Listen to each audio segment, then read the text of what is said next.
بسم اللہ الرحمن الرحیم۔ حضرت آدم علیہ السلام کے ہاں جو بھی بیٹا ہوتا تو اس کے ساتھ بیٹی ضرور پیدا ہوتی، تو اس بچی کے ساتھ پیدا ہونے والا بچہ دوسرے بچے کے ساتھ پیدا ہونے والی بچی سے شادی کرتا۔ حضرت آدم علیہ السلام کی سلبی اولاد کے درمیان ایک بطن کا دوسرے بطن سے نکاح جائز تھا۔ جب حضرت آدم و حوا دنیا میں آئے اور توالد و تناسل کا سلسلہ شروع ہوا تو ہر ایک حمل سے ان کے دو بچے پیدا ہوئے، ایک لڑکا اور دوسری لڑکی۔ اس وقت جبکہ آدم علیہ السلام کی اولاد میں بجز بہن بھائیوں کے کوئی اور نہ تھا اور بھائی بہن کا آپس میں نکاح نہیں ہو سکتا تھا، تو اللہ پاک نے اس وقت کی ضرورت کے لحاظ سے شریعت آدم میں یہ خصوصی حکم جاری فرمایا تھا کہ ایک حمل سے جو لڑکا اور لڑکی پیدا ہوں وہ آپس میں حقیقی بہن بھائی سمجھے جائیں اور ان کے درمیان نکاح حرام ہوگا، لیکن دوسرے حمل سے پیدا ہونے والے لڑکے کے لیے پہلے حمل سے پیدا ہونے والی لڑکی حقیقی بہن کے حکم میں نہیں آئے گی، بلکہ ان کے درمیان رشتہ ازدواج جائز ہوگا۔ حضرت آدم علیہ السلام کی شریعت میں ضرورت توالد و تناسل کی وجہ سے یہ جائز تھا، اس کے علاوہ اور کوئی شکل نہ تھی۔ اس کو اللہ پاک نے اس وقت جائز فرمایا تھا، چونکہ بعد میں اس کی ضرورت نہ رہی، اس لیے پھر حضرت آدم کے بعد آنے والی ہر شریعت میں اس کو منع کر دیا گیا کہ کوئی بہن بھائی آپس میں شادی نہیں کر سکتے۔ تفسیر مزری میں نقل کیا گیا ہے کہ حضرت حوا سلام اللہ علیہا کے بطن سے حضرت آدم علیہ السلام کی 40 اولادیں ہوئیں۔ ناظرین گرامی، چونکہ ہر مرتبہ کے حمل سے پیدا شدہ لڑکا لڑکی باہم حقیقی بہن بھائی کی طرح تھے اور ان کا باہم نکاح درست نہیں تھا، جبکہ دوسرے حمل سے پیدا شدہ پہلے والوں کے لیے اسی طرح تھے جیسے چچیرے ہوتے۔ یہی وجہ سے ہے کہ قابیل نے حابیل سے اختلاف کیا۔ قابیل کے ساتھ جو لڑکی پیدا ہوئی وہ بے انتہا خوبصورت تھی، جبکہ حضرت حابیل کے ساتھ جو لڑکی پیدا ہوئی وہ اتنی خوبصورت نہ تھی۔ حضرت آدم علیہ السلام کی شریعت کے مطابق جب یہ جوان ہوئے تو قابیل کی شادی حابیل کی بہن سے ہونا تھی اور حضرت حابیل کی شادی قابیل کی بہن سے ہونا تھی، لیکن قابیل اپنی ہی بہن کو پسند کرنے لگا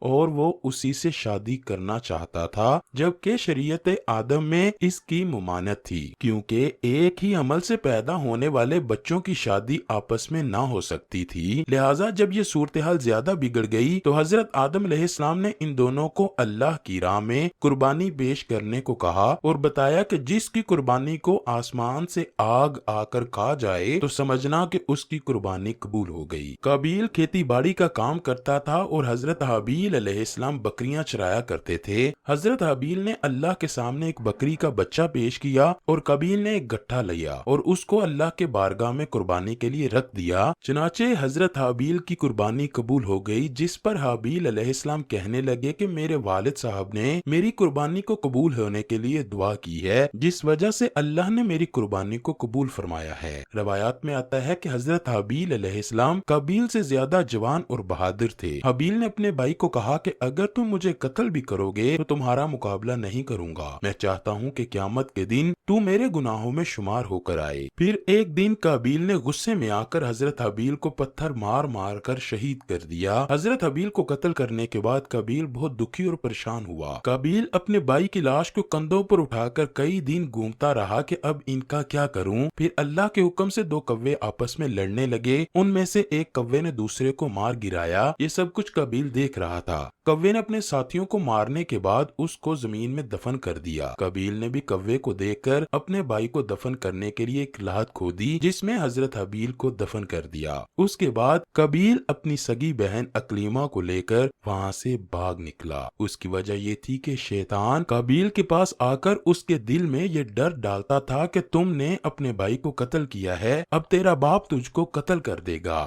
اس ڈر کی وجہ سے قابیل وہاں سے اپنی بہن کو ساتھ لے کر بھاگ گیا۔ اس دن کے بعد حضرت آدم علیہ السلام مسلسل پریشان رہنے لگے۔ حضرت آدم نے اللہ کی بارگاہ میں دعا کی، اے اللہ مجھے نیک اولاد عطا فرما۔ اللہ پاک نے حضرت آدم علیہ السلام کی دعا کو قبول فرمایا اور آپ کو ایک لڑکا عطا فرمایا جس کا نام حضرت شیس علیہ السلام رکھا گیا۔ حضرت شیس علیہ السلام جب جوان ہوئے تو حضرت آدم علیہ السلام نے اپنا جانشین انہیں مقرر کر دیا اور ان کو حکم دیا کہ اپنے بھائی قابیل سے ہمیشہ دور رہنا۔ جب حضرت آدم کا وصال ہوا تو اللہ کی طرف سے بے شمار فرشتے زمین پر نازل ہوئے انہوں نے حضرت شیس علیہ السلام کو اپنے باپ کو دفن کرنے کا طریقہ سکھایا۔ اس کے بعد بی بی حوا کا بھی وصال ہوا۔ اسی کے بعد زنا کی شروعات ہوئی۔ اس کے بعد ایک وادی میں قابیل اور اس کی اولاد رہنے لگی۔ شیطان ایک آدمی کی شکل میں ان کے پاس آیا۔ شیطان نے ان لوگوں کو عیش و عشرت میں لگا دیا۔ شیطان نے ان کو ایسے ایسے کپڑے اور گانے بجانے کے طریقے سکھائے کہ وہ کبھی بھی ان کو بھول نہ سکیں۔ انہوں نے ایک دن میلے کے لیے مقرر کیا جس پر وہ برہنہ عورتیں اور مرد اکٹھے شرکت کرتے۔ اس میلے پر طرح طرح کے گانے اور موسیقی کی آوازیں آتی۔ اسی طرح جو شخص مومن تھے